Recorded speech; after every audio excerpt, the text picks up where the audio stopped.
saying? He know, he's like, hold up, I know. This chocolate Labrador retriever named Levi is a bomb-sniffing dog. He's trained to find explosives hidden in bags and suitcases.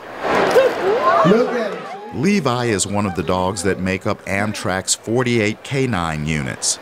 They're on the front line of protecting some of the 78,000 people who ride the nation's inner-city passenger railroad every day. Amtrak Police Inspector William Parker. These dogs are the first line of defense, and we've been doing this since 2007, where we expanded our program. And they ride the trains, they check for unattended bags, they go to suspicious calls to determine if it's suspicious or not. 15 of the dogs are specifically trained to detect explosives on suicide bombers. Besides taking train rides, bomb-sniffing dogs are on patrol at the nation's largest train stations.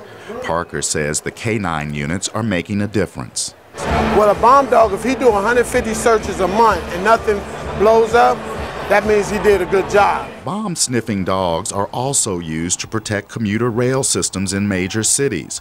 But train bombings like the one in Madrid in 2004 that killed 191 people and the subway bombings in London in 2005 underscore how vulnerable passenger trains are to a terrorist attack.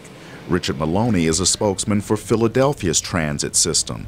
We understand the vulnerabilities of the open public transportation system, which has to remain open so that we can function, so people can get to work and school. U.S. law enforcement officials say intelligence gathered from Osama bin Laden's house showed al-Qaida has considered attacking the U.S. rail system on the 10th anniversary of the September 11th terrorist attacks. Officials say al-Qaeda's plan also called for tampering with train tracks, hoping to send a train off a bridge or into a valley. Richard Clark is a counterterrorism analyst. You can't guard hundreds of miles of track.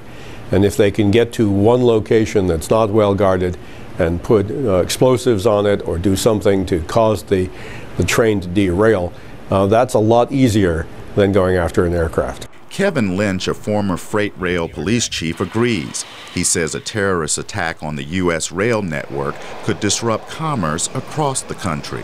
Targeting of the railroad infrastructure itself is a much smarter move on the part of the terrorists to get more bang for the buck.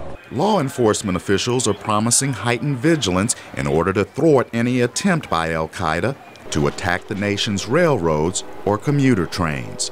Chris Simkins, VOA News, Washington.